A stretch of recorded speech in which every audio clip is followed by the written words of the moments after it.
Selamat datang di video tutorial sistem tolok ukur kinerja BUMD air minum.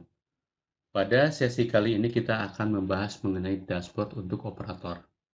Dashboard untuk operator itu memberikan gambaran bahwa nanti operator bisa mendapatkan tampilan ringkas yang menyajikan data penting dalam bentuk visual, sehingga operator dapat melihat kondisi performa atau tren dari indikator kinerja untuk PDAM tertentu secara cepat tanpa harus membuka data mentah satu persatu.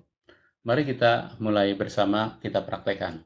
Jadi seperti yang rekan-rekan kelihatan di sebelah kiri, di sini akan muncul nanti ada menu beranda, ada menu dashboard.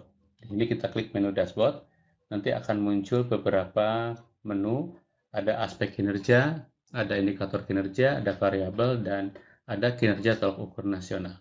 Kita akan mulai bahas mengenai aspek kinerja. Kita klik aspek kinerja. Nah, di sini terlebih dahulu kita harus memilih dulu PDAM mana yang akan kita lihat kinerjanya berdasarkan aspek kinerja. Misalnya kita ketikkan Palembang. Nah, nanti kita klik Palembang kalau sudah ketemu. Lalu di sini nanti akan muncul data-data. Di sini nanti bisa kita pilih, sebetulnya kalau Palembang itu dia sebetulnya disiapkan untuk air minum dan air limbah karena dia memang punya dua fungsi ya, sebagai penyedia air minum dan juga pengelola air limbah. Namun di sini karena baru ada satu, maka di sini pelayanannya baru air minum saja. Lalu di sini kita bisa memilih aspek apa yang akan kita lihat atau aspek apa yang akan kita evaluasi. Dalam hal ini kita bisa memilih aspek yang akan kita evaluasi itu aspek yang mana. Nah, di sini ada aspek keuangan, ada aspek pelayanan, aspek operasi, sumber daya manusia, dan tata kelola. Misalnya kita ingin melihat tentang aspek sumber daya manusia, kita klik sumber daya manusia, maka nanti di sini akan terlihat muncul indikator kinerja yang dikelompokkan dalam aspek sumber daya manusia. Lalu di sini nanti ada pilihan, apakah semua indikator ini ditampilkan? Nah, defaultnya adalah semua indikator ditampilkan. Tapi kita bisa juga menampilkan yang hanya terkait dengan indikator kinerja utama atau IKU ya. Indikator kinerja utama itu adalah indikator-indikator yang akan dilaporkan secara nasional. Jadi kalau tidak jenisnya bukan IKU atau bukan indikator utama, itu tidak dilaporkan semuanya. Nah, yang dilaporkan ke dalam laporan kinerja nasional itu adalah yang indikator kinerja utama. Kita bisa memilih di bawah. Jadi ada indikator utama, ada juga semua jenis indikator utama. Nah, kalau kita lihat indikator utama apa saja, kita klik, maka hanya ada 4 dari aspek sumber daya manusia yang masuk ke dalam indikator kinerja utama, yaitu jumlah jam pelatihan per pegawai dalam 1 tahun, rasio jumlah pegawai per 1000 pelanggan, rasio pegawai perempuan, dan rasio sertifikasi pegawai bisnis inti. Nah, itulah ada 4 indikator kinerja utama di dalam aspek sumber daya manusia. Lalu di sebelah kanannya, nanti data yang ditampilkan itu berdasarkan aspek sumber daya manusia itu dan indikator-indikator yang dipilih, itu kita bisa bandingkan dengan level nasional, provinsi, wilayah, atau kelas BUMD.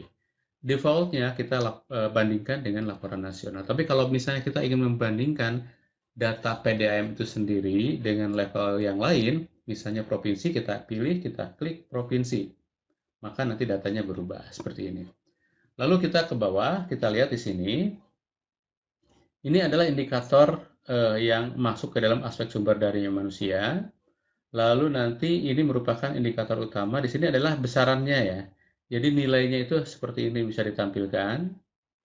Lalu nanti ini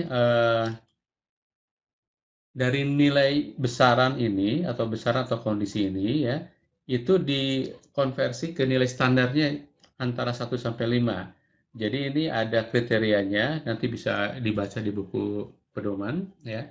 Itu kalau 48,42 itu nilainya adalah 5. Dan khusus untuk jam pelatihan ini dia punya bobot 25% ya. Dan kalau kita bandingkan dengan provinsi, kalau provinsi ini nilainya 48,42 dan ini di provinsi itu adalah 48. Kenapa sama? karena ini baru data yang ada, baru masuk yang hanya Palembang saja di provinsi tersebut, sehingga datanya sama dengan data BUMD sendiri. Kalau kita lihat secara nasional, kita bisa lihat, nah data nasional itu berubah nih 23,50 kalau ini data nasional.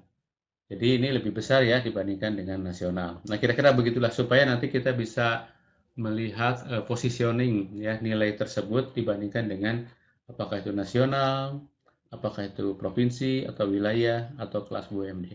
Misalnya kita ingin melihat berdasarkan atau perbandingan dengan wilayah. Kebetulan Palembang itu masuk ke wilayah 1 ya, kita coba cek wilayah. Nah, itu nilai di wilayah malah lebih kecil lagi ya. Sehingga nanti kita bisa melihat, oh ternyata PDAM Palembang ini secara wilayah dia sudah paling besar lah seperti gitu ya. Nah, itu cara membacanya ya. Dan di sini nanti ada nilai kinerjanya itu dihitung karena ini memang berdasarkan laporan nasional ya. Nilai-nilai ini nanti dijumlahkan antara besaran dengan bobot sehingga nanti akan muncul agregatnya 4,60. Lalu kita lihat lagi di bawah, ini adalah perkembangan 5 tahun terakhir dari aspek sumber daya manusia. Nah, kita bisa lihat di sini dari 2020 sampai 2024. Nah, BUMD tersebut atau PDM Palembang itu nilainya 2020 ini 1,95, 2,20 di 2021, 1,95 di 2022, 2,20 di 2023 dan 4,6 di 2024. Ini terjadi ada kenaikan, turun lagi, naik dan naik ya seperti itu. Lalu kita bisa bandingkan dengan nasional rata-rata, dengan provinsi, dengan wilayah dan kelas BUMD. Kelas BUMD itu kelas dilihat dari jumlah pelanggan ya. Jadi kalau di atas 10.000 itu 100.000 itu adalah kelasnya kelas besar. Tapi kalau di antara 50 sampai 100.000 itu adalah kelas menengah dan di bawah 50 itu adalah kelas kecil ya, seperti gitu. Nah, ini dari data perkembangan ini kita bisa lihat di grafiknya seperti ini. Jadi nanti kelihatan grafiknya turun naiknya seperti apa. Sehingga kita bisa membandingkan antara PDAM sendiri dengan wilayah, dengan nasional rata-rata, dengan kelas BUMD dan sebagainya. Nah, ini kebetulan kalau misalnya kita ingin melihat, ini kan warnanya ada 5 nih. Tapi di sininya terlihat ada 3. Ternyata ini ada beberapa yang berdempetan atau berhimpitan ya, sehingga karena memang di wilayah tersebut atau di provinsi tersebut itu belum semua PDM datanya masuk ya. Nah, untuk melihatnya bisa kita lihat aja di sini, bisa kita nyalakan, bisa kita matikan. Ini ya, seperti ini. Nah, ini kalau kita matikan yang BUMD, maka provinsinya itu kelihatan yang merah ya. Lalu kalau misalnya kita lihat nasional, oh ini kelihatan nasional beda ya, tersendiri. Kita lihat provinsi dan BUMD-nya kita matikan. Oh, ternyata ini nanti bisa kelihatan nih yang kelas BUMD yang hijau dan yang hijau nasional rata-rata dan yang biru adalah kelas BUMD. Itu bisa kita matikan, bisa kita hidupkan. Dengan demikian nanti operator bisa menilai bagaimana perkembangan dari kinerja sebuah PDAM berdasarkan aspek yang kita pilih. Kalau misalnya nanti kita mau melihat aspek yang lain, tinggal pilih saja di sini. Misalnya aspek keuangannya seperti apa. Nah, nanti seperti begini kelihatan ya. Oke, sebelah kanan atas ini hanya profil singkat lah ya tentang BUMD tersebut. Misalnya tipe pelayanannya apa, wilayah administrasi luasnya ya, itu 369 km persegi, lalu jumlah penduduknya sekian, jumlah pelanggannya hampir 350.000 pelanggan. Nah, ini kelasnya kelas besar karena di atas 100.000. Lalu bisa kita lihat cakupan layanannya itu 83%. Nah, dari sini nanti kita bisa menilai ya, bisa mengevaluasi bagaimana perkembangan aspek kinerja dari sebuah PDAM ya, apakah ada kenaikan atau penurunan bisa lihat di grafik ini.